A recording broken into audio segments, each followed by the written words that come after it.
Samuel 1. Livre 1. Il y avait un homme de la ville de Rama, dans la montagne d'Éphraïm. Il s'appelait Elkana, fils de Jéroham, fils d'Éliou, fils de Tou, fils de Souf. C'était un Éphratéen. Cet homme avait deux femmes. L'une s'appelait Anne, l'autre Pénina. Pénina avait des enfants, mais Anne n'en avait pas.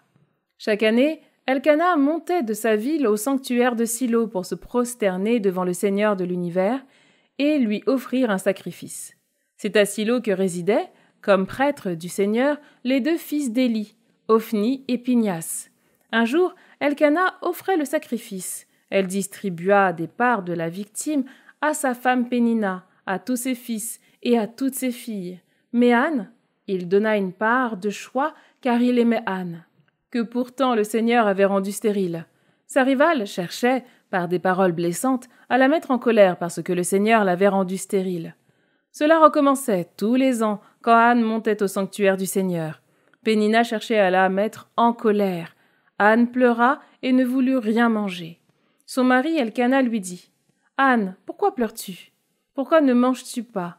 Pourquoi ton cœur est-il triste? Et moi, est-ce que je ne compte pas à tes yeux plus que 10 fils ?» Anne se leva, après qu'ils eurent mangé et bu. Le prêtre Élie était assis sur son siège, à l'entrée du sanctuaire du Seigneur. Anne, pleine d'amertume, se mit à prier le Seigneur et pleura abondamment. Elle fit un vœu en disant « Seigneur de l'univers, si tu veux bien regarder l'humiliation de ta servante, te souvenir de moi, ne pas m'oublier et me donner un fils, je le donnerai au Seigneur pour toute sa vie. Et le rasoir ne passera pas sur sa tête. » Tandis qu'elle prolongeait sa prière devant le Seigneur, Élie observait sa bouche. Anne parlait dans son cœur, seules ses lèvres remuaient, et l'on n'entendait pas sa voix. Élie pensa qu'elle était ivre, et lui dit « Combien de temps vas-tu rester ivre? Cuve donc ton vin !» Anne répondit « Non, mon Seigneur, je ne suis pas une femme affligée, je n'ai bu ni vin ni boisson forte, j'épanche mon âme devant le Seigneur. Ne prends pas ta servante pour une vaurienne, c'est l'excès de mon chagrin et de mon dépit qui m'a fait prier aussi longtemps. » Élie lui répondit « Va en paix, que le Seigneur Dieu d'Israël t'accorde ce que tu lui as demandé. » Anne dit alors « Que ta servante trouve grâce devant toi. » Elle s'en alla, elle se mit à manger, et son visage n'était plus le même. Le lendemain, Elkana et les siens se levèrent de bon matin. Après s'être prosternés devant le Seigneur, ils s'en retournèrent chez eux, à Rama. Elkana s'unit à Anne, sa femme, et le Seigneur se souvint d'elle. Anne conçut et, le temps venu, elle enfanta un fils. Elle lui donna le nom de Samuel, c'est-à-dire « Dieu exauce », car elle disait « Je l'ai demandé au Seigneur ».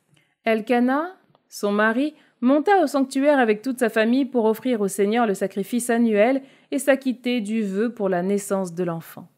Mais Anne n'y monta pas. Elle dit à son mari « Quand l'enfant sera sevré, je l'emmènerai.